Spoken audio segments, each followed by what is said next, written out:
Hoy entrevistamos a José Antonio Lucero, un joven profesor de Ciencias Sociales en Rota, una maravillosa población gaditana. Esta es la historia de un licenciado en Historia por la Universidad de Sevilla que inicialmente no pensó en la llamada vocacional de la educación. Llegó a las aulas de secundaria casi por casualidad, pero se quedó definitivamente. Ahora no imagina su vida fuera de las aulas. Lo que sí es cierto es que a José Antonio le corre la innovación educativa por sus venas y desde el primer momento se dio cuenta de que las aulas actuales deben cambiar de paradigma educativo y de que los profesores tienen que apoyarse en una pedagogía activa y multimedia. Hace unos años descubrió el mundo de YouTube y se tiró de cabeza a esta nueva aventura. Abrió su querida cuna de Halicarnaso y empezó a producir piezas de vídeo para sus alumnos primero y para todo el mundo en general después. Con escasos medios, pero con un entusiasmo radiante, ha conseguido realizar productos multimedia con un alto grado de profesionalidad. Ha invertido muchas horas en esta aventura, pero el brillo de sus ojos delata que le encanta el trabajo que realiza. Ha sido capaz de trasladarnos desde la ágora griega a un castillo medieval, pasando por las calles de la Revolución Francesa o las trincheras de la Primera Guerra Mundial. Hoy tenemos con nosotros a uno de los youtubers de divulgación histórica más importantes del Internet hispano. Damos la bienvenida a Educa Historia a José Antonio Lucero.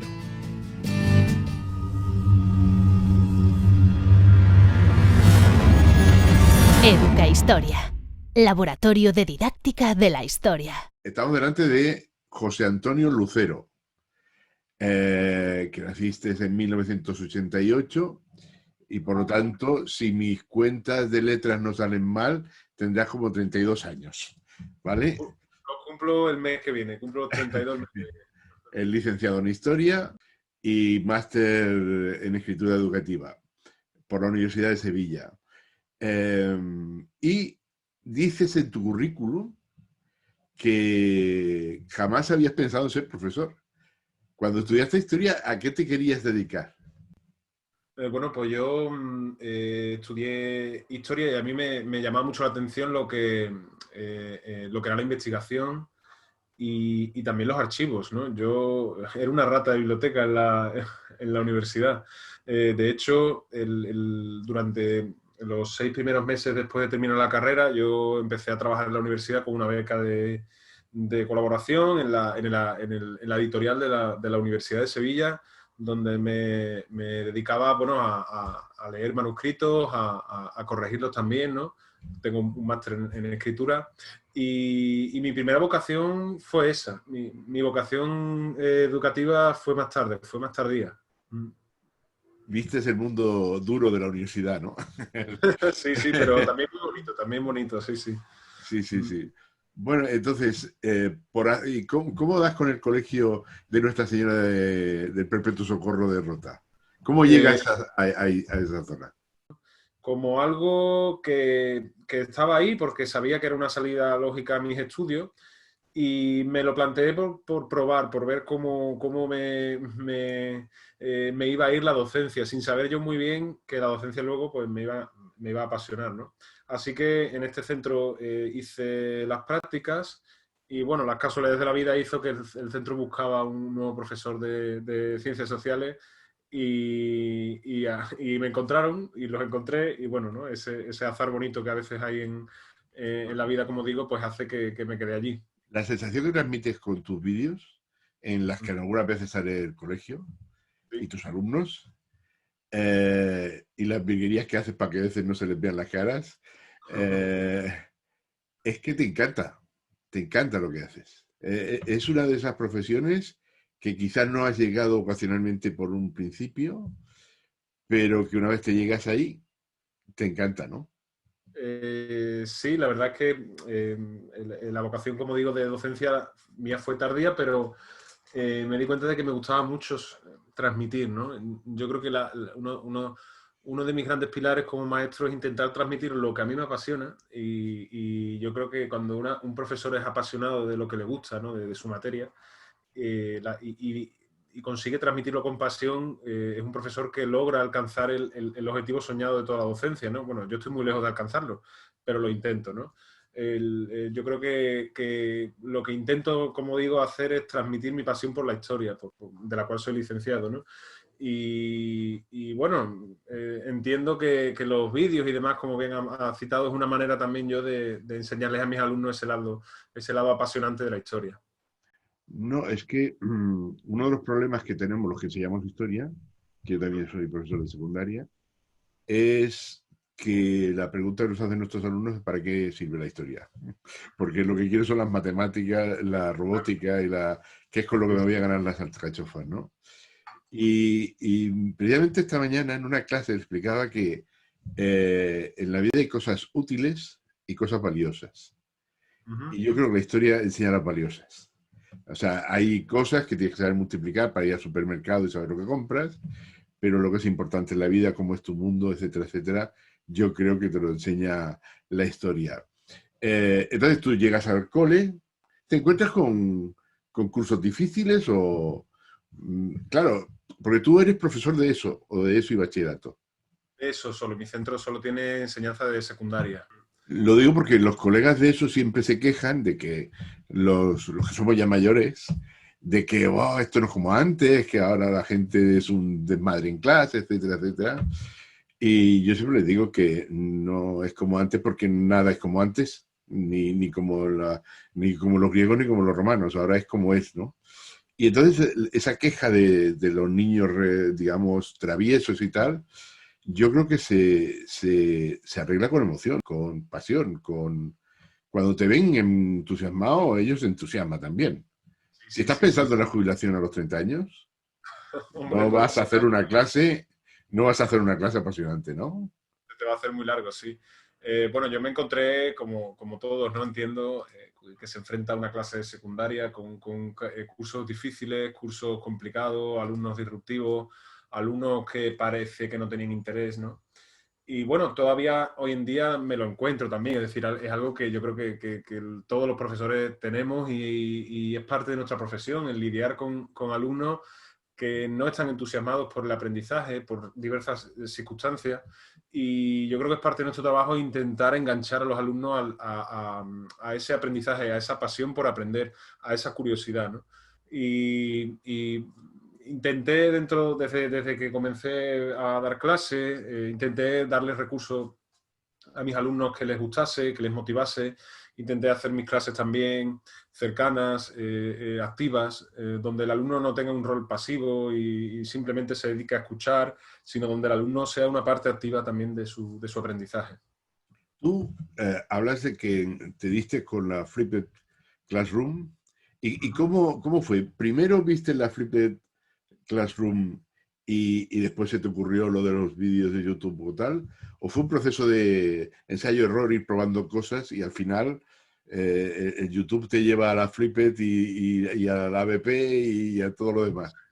Pues básicamente es lo último que tú has comentado, ¿no? Yo me encontré con hace 5 cursos, 6, 5 cursos aproximadamente, con unos chavales que me pedían, ¿no? Una clase que me pedía pues recursos extra en casa pues para estudiar, para aprender. Algunos me decían que veían vídeos en casa pues de cómo hacer matemáticas, cómo hacer ecuaciones, cómo, en fin, que utilizaban recursos que ellos encontraban en la red porque lógicamente no tenemos que obviar que Internet es una fuente de recursos valiosísima para aprender. Y empecé colgándole vídeos a mis alumnos donde pudiesen repasar los temas y donde pues, pudiesen acceder a ellos pues, para estudiar a la hora de hacer un examen. Y me di cuenta del tremendo potencial que tenía el vídeo, no solo para verse, sino también para trabajarse en un aprendizaje, es decir, como herramienta educativa. Eso me llevó a investigar sobre cómo podía yo utilizar de forma, digamos, más seria el vídeo como herramienta, un vídeo que hacía yo, que elaboraba yo y demás. Y me llevó, pues, lógicamente, a este enfoque que es el Flip Classroom, que utiliza no solo vídeos, sino también material que crea el profesor o el material que el profesor le provee a los alumnos en casa para que luego lleguemos a clase y se trabaje ese contenido que los alumnos han visto en casa pues mediante una serie de estrategias o de recursos, ¿no? O de actividades. Porque una de las cosas que observamos en tus vídeos es personalidad. Una de las cosas más difíciles en Internet hoy en día es tener personalidad, no ser copia de otros, ¿vale? Tú vas a toda leche y, bueno, te gustará más o menos, pero aquel es diferente, ¿no? Y la cuna de Halicarnaso es diferente. Por cierto, es una pregunta que te han hecho muchas veces. Ajá. ¿De dónde viene la cuna de Halicarnaso? El nombre, El bueno, pues nombre. el nombre ¿Por viene... qué le pones ese nombre? Sí, yo sé que el nombre a mis alumnos les cuesta mucho pronunciarlo, ¿no? Y entiendo que algunas veces que alguien pues no sepa de dónde viene. La cuna de Halicarnaso, como bien sabrás, es una ciudad griega del mundo griego antiguo, ¿no? De la actual Turquía, que tuvo mucha relevancia por sus personajes históricos, entre ellos pues Heródoto, que fue Heródoto de Halicarnaso, considerado padre de la Los historia, o al primeros menos historiadores. es uno de los primeros historiadores, ¿no? Entonces, bueno, el nombre se me ocurrió porque Halicarnaso, al ser la ciudad natal de Heródoto, Halicarnaso era como si fuese la cuna de la historia, ¿no? Entonces, la cuna de Halicarnaso es la historia. Y, Bueno, algo así. no, pero bueno, o sea, te lo digo porque muchos de los que te siguen no No saben sabes, que ¿no? era Halicarnaso. Sí. A ver, empiezas con tu canal y tu canal es muy peculiar. Es muy peculiar porque, primero, se ve clarísimo que estás en tu casa, Claro, ¿vale? de hecho, Y sigues, sí, sí, sí. todos nos conocemos de memoria tus libros, tus juegos, tus pósters, Sí, sí, ¿vale? sí. Sabemos el mueble que tienes detrás. Pero yo creo que eso en YouTube se premia mucho porque da sentido de autenticidad. Es decir, no es un tío que tiene una productora de televisión que le montan un gran decorado, etcétera, etcétera, sino es un profe. Pero una de las cosas que me llamó, yo te conozco hace bastantes años, porque Educa Historia ya estuvo hace bastantes años, y una de las cosas que nos llamó la atención es ese doble yo que tienes tú, Ujú. que, que es el que hace de alumno, ¿no? Para entender. Sí, sí, sí. Y que me parece muy interesante, ¿no? Porque hay un blog de historia de la filosofía que hace una cosa parecida, pero con Pikachu. El que habla es el Pikachu, ¿no? Pero, ¿cómo se te ocurrió esa idea para conectar con los chavales? Bueno, porque como bien dices, yo creo que uno de los, digamos, de las características que yo intento transmitirle a mis vídeos es esa autenticidad o esa naturalidad, ¿no? Yo intento que mis vídeos se parezcan lo más posible a una explicación de aula, ¿no? Porque realmente yo intento transmitir el ambiente o el lenguaje que yo utilizo normalmente a la hora de explicar, ¿no? Yo cuando estoy en un aula, pues intento que mi alumno tener un lenguaje cercano con mis alumnos, explicarles con referencias a la cultura popular nuestra. Y intento también que los vídeos surjan preguntas, normalmente que alguna vez me han hecho los alumnos y que yo sé que son preguntas que en un vídeo pueden responderse y redundar una mayor comprensión. Por tanto, sí que es verdad que en la mayoría de los vídeos siempre aparece un yo que pregunto, a lo mejor muchas veces la pregunta parece tonta, pero son preguntas de alumnos, son preguntas que suelen hacer ellos y que me da pie a seguir explicando mejor, ¿no? Porque lo que yo intento sobre todo con mis vídeos, como digo, es que se parezca a una clase. Lógicamente sin pizarra, ¿no? Pero Sí, bueno, porque con además, esa naturalidad. además eres un precursor de material para clase, porque hay otros canales de historia de YouTube que nosotros que ahora tenemos una sección de podcast y de vídeos de YouTube, que hay gente que está súper especializada en temas históricos o en temas, incluso hay vídeos que son aceptados por los alumnos, pero no por los profesores, porque yo creo que uno de los problemas muchas veces somos los propios profesores, que nos sacan del libro de texto y ya no queremos... El libro de texto nos da mucha seguridad, ¿no? Sí, claro. Es como decir, si no tengo nada que explicar, voy a la página 33 y que lean, Claro. ¿no? Entonces, yo creo que ese sentido sí que, o sea, en el sentido de que de alguna manera estás sustituyendo al libro de texto. No en el sentido de querer, o sea, taparlo, pero digamos, el libro de texto que en los años, la semana pasada hablábamos con Joaquín Prats y explicaba que en los años 70-80 había un nivel de innovación didáctica brutal, que es la época en donde estudiábamos con materiales experimentales y tal, y a partir de un tiempo empezó a convertirse el libro de texto en Dios, ¿no? Es decir, y claro, y con un peligro para los chavales, porque lo que dice el libro de texto es la verdad, y Sí, muchas sí. veces no tienen el espíritu crítico. En cambio, los que os dedicáis, nos dedicamos a YouTube, son la oveja negra, porque son la otra verdad, el que no deja, no lo deja todo tan evidente, ¿no? ¿Pueden Claro. convivir las dos cosas, el libro de texto tal y como lo conocemos hasta ahora y estas nuevas tecnologías? ¿O se irá comiendo una a la otra? Bueno, a mí me dicen digamos, con los recursos que yo utilizo o con mi manera de comprender, ¿no? El uso de YouTube, por ejemplo, es como si fuese un negacionista del libro, ¿no? En absoluto. O sea, yo comprendo el libro como un recurso más, en el sentido en el que ya no es el recurso totémico, ¿no? El dios de la educación donde están todas las respuestas, sino es un recurso que está ahí, que nos puede ayudar en clase. Por ejemplo, yo lo uso mucho como libro de referencia, ¿no? A la hora de trabajar en la propia aula, ¿no? Pues está ahí pues, como un manual de referencia, como hemos tenido siempre los estudiantes universitarios, adaptado al nivel del alumno, ¿no? Pero yo creo que es importante que los profesores salgamos de ahí mostrando sobre todo la gran variedad de recursos que hoy en día pueden hacer los alumnos desde su teléfono móvil. No solo soy yo, sino también una cantidad de profesores que se dedican también a crear recursos que pueden ser no solo vídeos, sino también podcasts, sino también hilos de Twitter, blogs, ¿no? Y yo creo que es importante que enseñemos a los alumnos que aprender no es sinónimo de ir a un libro, a la página 30 de un libro, sino que aprender es curiosear en la red, aprender es ir a YouTube, a un canal interesante que sé que va a crear buen contenido. Y sobre todo también los profesores tenemos que enseñar a curar, entre comillas, esos contenidos, es decir, a que los alumnos sepan diferenciar o más o menos tengan nociones de diferenciar un buen contenido de un contenido sesgado o un mal contenido, ¿no? Como puede ser cualquiera que también hay en la red y lo inunda. Por tanto, yo creo que tenemos que salir un poco del libro de texto como único recurso y también abrirnos a otro tipo de recursos de otros docentes, ¿no? Es verdad que a muchos docentes les da miedo como poner a otro docente, ¿no? En el sentido en el que recomendar a otro, que puede ser yo, puede ser otro, ¿no?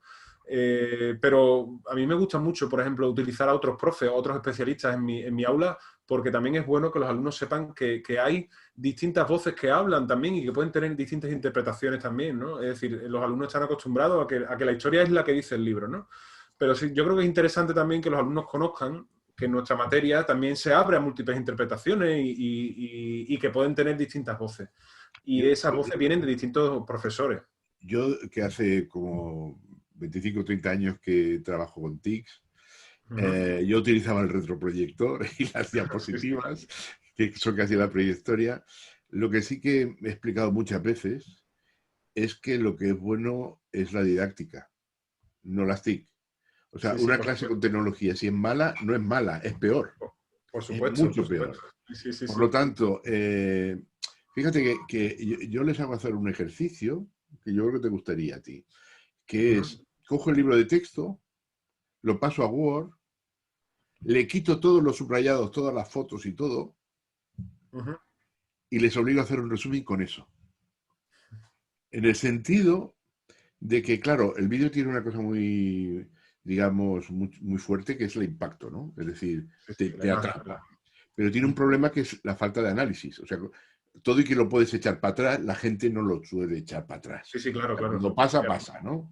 Y eso lo has perdido ya. En cambio, el texto tiene la ventaja de que puedes pararte a analizar. Y claro, en los últimos años hemos visto muchos profes o muchos exámenes que es, cojo la negrita del libro, que hace que es lo importante, que es lo que me ha dicho el profe, y con aquello me lo aprendo de memoria y hago el examen, ¿no? Ya está, claro. Y entonces yo creo que tenemos que darle una vuelta a eso, sobre todo porque el objetivo, yo creo, de la educación es que sean autónomos. Es Sí, decir, sí. que si yo busco Herodoto en Google y hay 32 páginas, no puede ser que no pase de la 3, porque a lo mejor en la 4 es donde está el bueno. Sí, sí, sí, ¿Comprendes? claro, claro. La 4 es donde está la entrada buena, ¿no? Y que no puede ser que por lo que... O sea, yo recuerdo que cuando yo era más joven, una de las cosas que les criticábamos a los alumnos era que utilizaban la expresión lo han dicho en la tele. Como si que lo dijeran en la tele era palabra de Dios. O está en el libro. Como si que estuviera en el libro es definitivo, ¿no? Y ver que se pueden dar versiones de las mismas cosas es muy importante para ellos, porque es que si no, se arriesgan a que les lean la historia, no que la lean ellos, ¿no? Claro, claro. Y de ahí precisamente lo que hablaba yo creo que la importancia de la variedad de recursos y de la variedad de voces, ¿no? Que los profesores le brindemos a los alumnos la posibilidad de estudiar de distintas maneras, ¿no? Eh, el vídeo es cierto lo que comentas de que no tiene capacidad de análisis para el alumno. Por eso yo tampoco lo planteo como un recurso único, ¿no? Yo también lo compagino con la lectura, como decíamos, del libro o con lectura de otras fuentes o incluso también con un trabajo que el alumno tiene que realizar, al menos yo sigo a mis alumnos mandándole mis vídeos para que ellos trabajen en casa, ¿no? Y el vídeo O que que lo yo les fabriquen ellos. O que lo por ejemplo, fabriquen ellos. también. Y yo lo que les pido también es que trabajen el vídeo, es decir, que extraigan la información, que lo vean una y otra vez, ¿no? Pues dándole para atrás, para adelante, y extraigan ideas clave, hagan un resumen, hagan un esquema. Yo creo que también es importante que acostumbremos al alumno que un vídeo, por ejemplo, no es solo para ver, consumir de forma pasiva, como ellos consumen cualquier vídeo de YouTube, sino también un vídeo educativo debe trabajarse como se trabaja un texto. Tú utilizas también otros métodos, como es el escape room, ¿no? Sí, ¿El escape room tú crees que es una moda, como fue la WebQuest en su tiempo, o ha venido para quedarse? Bueno, no lo sé, yo creo que es una moda no en el mal sentido, sino en el buen sentido, ¿no? Yo creo que muchas veces hablamos en moda educativa y parece que es algo, tiene una connotación muy negativa, ¿no? Es una moda, lógicamente, porque al calor, digamos, de la aparición de los escape room que nos han inundado de muchas ciudades, ¿no? Pues muchos profes con muy buen sentido pues han visto que eso tiene un componente lúdico, educativo, muy, muy interesante para llevar precisamente a la educación. Yo creo que, no sé si se seguirán haciendo más escape room en el futuro, pero entiendo que en ciertos momentos del curso, como pueden ser, por ejemplo, momentos iniciales o incluso momentos finales de una unidad, ¿no? Pueden ser muy interesantes como recurso para despertar la motivación, el entusiasmo o la curiosidad. Y yo no sé si, o sea, yo entiendo que en el futuro, a pesar de que se deje de hablar de escape room, como bien dice, y pasaba, ¿no? Con las web quests, pero yo creo que en el futuro esas estrategias, no a lo mejor tal cual escape room, sino las estrategias de búsqueda de pistas, de pruebas, se puede utilizar. Y yo creo que, por ejemplo, la historia se presta mucho a ese tipo de actividades, sobre todo por su componente motivacional.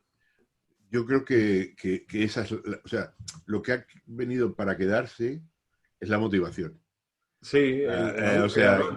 quiero Sí. decir, recuerdo un profesor de neurociencia argentino que decía algo así como, mira, si es necesario, entra en pelotas en la clase, pero que alguien te mire cuando entres, ¿vale? Es decir, la curiosidad, el qué pasa, la sorpresa. Sí, sí, sí. No hay nada peor que una clase en donde ya sabes lo que va a pasar desde el primero hasta el último minuto, ¿no? Y Entonces eso es yo lo que creo que ese tipo de tiene, técnicas sí que sirven eso para es. eso, ¿no? Eso es lo que tiene el escape room, que son técnicas que al final de lo que se trata es un poco de replicar las mecánicas de un escape room o de un videojuego, ¿no? A mí me gusta mucho también el concepto de gamificación, ¿no? Entendiendo como que también en diversos momentos de una unidad didáctica que se está trabajando con los alumnos, pues se puede aplicar algunas mecánicas de juegos con recompensa o con componentes lúdicos, ¿no? Y al final, como bien dice, se trata todo de despertar la motivación del alumnado con mecánicas que ya conoce también, ¿no? Porque estamos acostumbrados, o sea, lógicamente los alumnos conocen muy bien los videojuegos que hoy en día se utilizan, porque son ellos los consumidores de eso, y hay algunas estrategias de este tipo de juegos que se pueden llevar ahí Pero con es que éxito. además hay videojuegos, mi hijo que ya tiene 32 años, ha aprendido mucha historia con Age of Empires. Sí, ¿vale? sí, sí, es cierto. Pero Sí. mucha historia. Y yo recuerdo que me explicaba lo del comprar trigo y vender no sé qué, cosa que en clase de historia no le explicaban nunca, ¿no? Entonces, es más, yo que he jugado a Assassin's Creed, te Ujú, también. aseguro que yo no he visto una aproximación a las calles, a la vida de la Revolución Francesa, o sea, Sí, a la vida sí, de la calle tan buena como ese claro. juego, ¿eh? O sea, yo creo Eh, que una productora de cine no lo haría tan bien. También, y además de forma tan inmersiva, ¿no? Que yo creo que ese es el potencial que tiene, por ejemplo, el videojuego, porque es inmersivo, es decir, te mete, te hace sentir, o sea, sentir cosas, ¿no? Te atrapa. Fijaros que Sí, una cosa, lo digo porque hay una tendencia de profesores que critican mucho la utilización de videojuegos porque es como prostituir las clases, ¿no? Es decir, bueno, ahora le pone un videojuego para no dar clase. Como hace tiempo cuando yo empecé con el vídeo en clase, también me mm, decían, pone vídeos claro, para no dar clases, ¿no? Pero, de hecho, el juego, en casi todas las especies animales, es el motor del aprendizaje. O ah, sea, por un supuesto. perrito aprende jugando con la madre, con el padre y con sus compañeros, ¿no? Por tanto, Mm, meter a los alumnos en el juego es una manera. Otra cosa es el tipo de juego y en qué sentido y qué valor va a tener. Pero yo claro, creo que la gamificación también ha venido para quedarse sí, y yo sí. creo que lo que sí que va a haber es muchas maneras de jugar. O sea, por ejemplo, un breakout para una cosa cortita, Sí, es lo que te un escape comentaba. room para una cosa un poco más larga, ¿no? Un juego de una clase para apuntalar Un concepto, digamos, un concepto, sí. ¿no? Escucha, tú llevas 5 años ya, aproximadamente, ¿no? En Sí. YouTube. Ujú. Eh, ¿Y no has cansado eso? Sí, sí, sí, he cansado. Pero me sigue funcionando muy bien digamos, un recurso de instrumento de aprendizaje con mis alumnos. Sí, Y pero ya bueno, no es y para me tus gusta. alumnos, ¿eh? No, Ya es no, para los claro, alumnos de todos. Mis alumnos ya es también la, utilizan tus vídeos, ¿eh? ahí va, a poco que uno ya se meta en mi canal, verá que ya los vídeos trascienden un poco de mi ámbito, ¿no? Mis primeros vídeos eran de ámbito muy, muy local mío, ¿no? De hecho, había bromas que eran dirigidas a mis alumnos, salían mis propios alumnos, como bien has dicho. Desde hace ya un par de años para acá, sobre todo por la repercusión que tiene mi canal, que es algo que yo no esperaba ni soñaba, por supuesto, pues el canal ya trasciende un poco a mis alumnos y me dirijo a otros tantos alumnos que hay ahí que sé que me siguen, ¿no? Y también a otros profesores que también sé que los utilizan. Entonces, bueno, sí que es cansado. Yo tengo ya muy automatizado la edición de vídeo, ¿no? Yo le dedico aproximadamente 2 tardes de la semana y una tarde y media, tal vez, depende del vídeo. Hay muchos vídeos que me llevan más tiempo, ¿no? Y suelo publicar, depende de las etapas, hay semanas, o sea, hay etapas a lo largo del curso un poquito más complejas que le dedico, o sea, publico un vídeo cada 2 semanas. Otras semanas donde estoy más liberado, publico un vídeo a la semana. Y por ahora Es que el tengo síndrome de automatizado. youtuber es esta idea de que si no publico me muero. Y a Claro, claro, veces es claro, quizás existe. mejor calidad que cantidad, ¿no? Claro, de hecho, bueno, por ejemplo, los veranos me los tomo o sea, libre de YouTube y yo he publicado ahora a finales de agosto, cuando sé que había ya muchos profes volviendo otra vez a buscar recursos y demás, ¿no? Pero, claro, intento tener una regularidad que habrá momentos que no puedo a lo largo del curso porque al final también me debo a mi propio trabajo, que es mi trabajo docente. Mm. Sí, que es complicado este año especialmente, Claro, ¿no? claro, también, también. Por cierto, ¿tú crees que el COVID va a ser, o sea, un momento difícil, pero también una oportunidad para hacer cosas? Claro, Yo yo creo creo que que ha sido una oportunidad para muchos docentes de descubrir una enseñanza presencial y creo que además que es insustituible, pero sí una oportunidad de encontrar la tecnología como un aliado, la tecnología e Internet como una manera de poder llegar a alumnos en distintos momentos, ¿no? O momentos complejos como puede ser una cuarentena. Por ejemplo, en mi centro, mi realidad, nosotros a muchos compañeros les costó arrancar, pues, por ejemplo, con la plataforma que usábamos, que es la de Google. Ya hoy en día pues la usamos todos, la usan todos y además tenemos muy automatizado el trabajo con los alumnos en este sentido. Por tanto, yo creo bueno, hay cosas positiva, entre comillas, que sí que nos ha ayudado. Nos ha forzado a... Sí, Entonces tú llevas un tiempo en YouTube y descubres que YouTube es muy duro, en el sentido de que hay gente que tú has visto youtubers que se forran y luego ves que es YouTube que se forra con los youtubers, no al revés, ¿no? Y decides entrar en Patreon. ¿Por qué decides entrar en Patreon? Bueno, yo el canal, sobre todo por una razón. Yo me veo con muchas dificultades para abordar la cantidad de profesores, sobre todo docentes en este caso, que me piden ayuda, ¿no? Que me piden consejos, que me piden recursos, ¿no? Yo tengo muchos recursos, ¿no? que pongo a disposición de los primeros son los vídeos, ¿no? Y me cuesta mucho poder atenderlos y poder llegar a dedicarle tiempo, ¿no? Que me gustaría, ¿no? Entonces, el Patreon lo planteo con una forma de que los docentes colaboren con una cuestión simbólica. Digo docentes porque suelen ser, lógicamente, un alumno no va a colaborar económicamente con el canal, suelen ser docentes, ¿no? Y también poner a disposición de esos docentes un contacto conmigo mucho más cercano, ¿no? Ellos pueden plantearme dudas, tenemos los Patreon y yo, pues un medio de contacto, ¿no? Asiduo, ¿no? Y también tengo con ellos, ellos me plantean temas de vídeos, yo los intento publicar, y también pues hay una serie de recursos que aparecen en los vídeos, como son diapositivas y demás, que pongo a disposición de ellos. Yo entiendo que a mí me surgieron quejas, o sea, no quejas, sino me surgieron cuando me lancé al Patreon, personas que me dijeron que hay que ver que estás intentando ganar dinero, ¿no? Bueno, es que la gente tiene que vivir. Me pasó y claro, tienes que comprar tiempo. Precisamente, ¿no? Y también, bueno, YouTube, mi canal, aunque cualquiera puede pensar que tengo un canal grande, ¿no? Pero al final mi canal es un canal pequeñito. En el sentido en el que, como bien dices, el tiempo que yo le dedico, los recursos que yo utilizo, que son, ¿no? Como un ordenador como este que estoy utilizando ahora, mi cámara, tal, pues no económicamente no me repercute YouTube. Y Patreon lo vi como yo me lancé pues como una oportunidad a ver si había gente que estaba dispuesto a hacerlo, y la verdad es que sí, tengo ahora mismo 24 Patreons. Yo me estoy muy contento con ese número porque además, si tuviese más, pues me sería más complicado poder atenderlos a todos.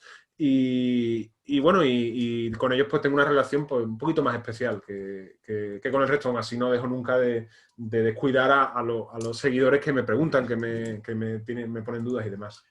Yo, claro, pienso que la gente que piensa todo gratis, es que, claro, todo lleva tiempo hacerlo.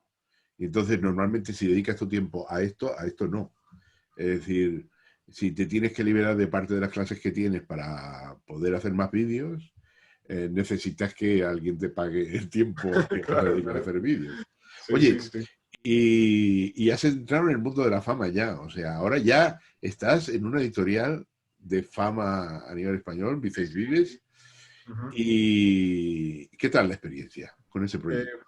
Bueno, con Vicens Vives, la verdad es que cuando hace ya 2 años ellos se pusieron en contacto conmigo, fue muy sorprendente porque no esperaba yo que una editorial fuese a buscar al enemigo, ¿no? Y, en el sentido en el que, claro, yo al final lo que hago es crear recursos que, digamos, mucha gente considera que van como en contra del libro de texto. Como bien yo he puntualizado ahora, eso no es cierto, ¿no?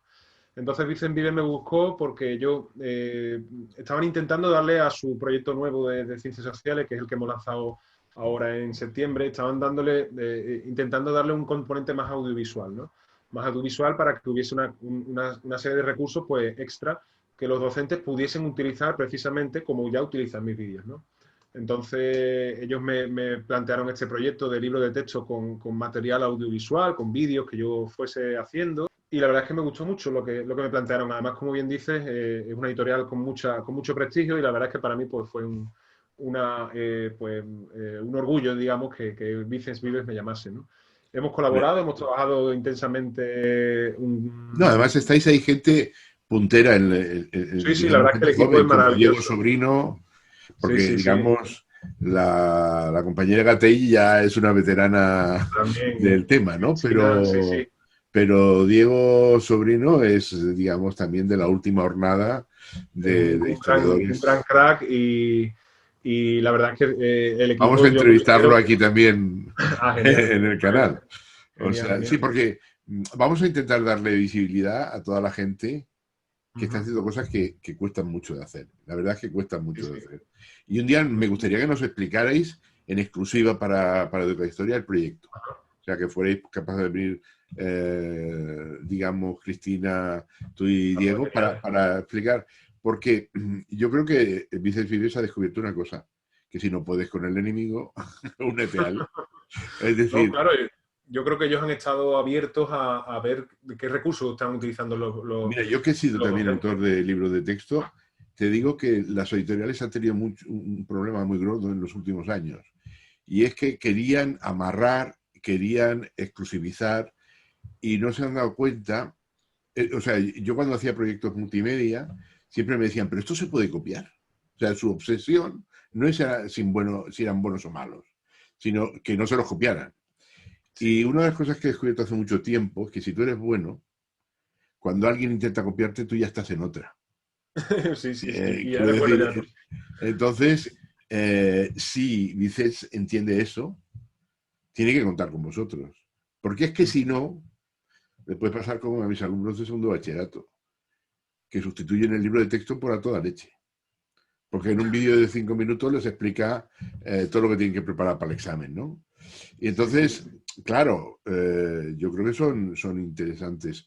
Eh, ¿cuál es tu futuro? ¿Tú te ves en Rota toda la vida o...? No lo sé, no lo sé. Yo vivo muy bien aquí, ¿eh? Yo vivo muy bien aquí, estoy contento, tengo una ventana al mundo que es esta, ¿no? Y esté donde esté, pues la gente podrá verme y podrá aprender de mucha gente y también al revés, ¿no? Mi futuro creo que creo que no, o sea, diría al 100% que es un aula, ¿no? Porque yo soy maestro, soy profe y no me ato a YouTube en el sentido en el que entiendo que llegará un momento en que YouTube ya no esté de moda, ¿sabes? Pues esto pasará, esto es así, ¿no? Dejará de haber YouTubers y yo no, o sea, si dentro de 5 o 6 años pues hay otra plataforma que me ayuda mejor, pues allí me iré, siempre que tenga disponibilidad para ello, ¿no?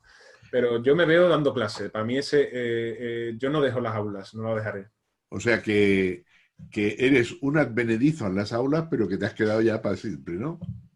Bueno, no lo sé yo, pero sí que mi compromiso con la enseñanza es con el aula, ¿no? Aunque entiendo que yo estoy muy contento por la labor que me reconocen muchos docentes, con muchos estudiantes que estudian con mis vídeos. Para mí es un gran Por honor. cierto, en tu currículum explicas que eres responsable de marketing del centro. Sí. Uh-huh. Y explícame un poco esta labor, cómo la llevas a cabo. Bueno, como todo centro, pues alguien lleva por las redes sociales, lleva lo que es el Facebook, vídeos promocionales, y ahí estoy yo un poco de chico para todos de las redes sociales de mi centro, sí, sí.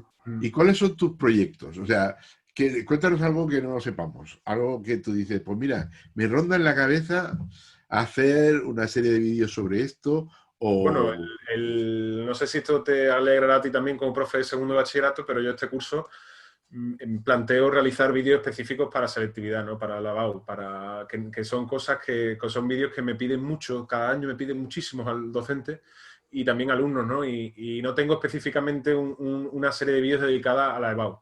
Así que creo que me voy a lanzar y además en breve a hacer una serie de vídeos cada mes, un par de ellos sobre temas de historia de España, precisamente para eso, ¿no?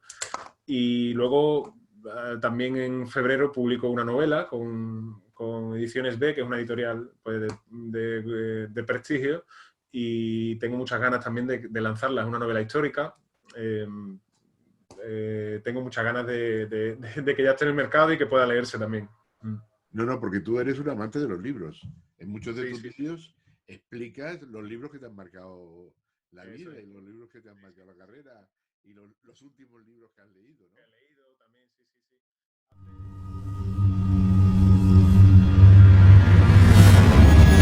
Educa Historia.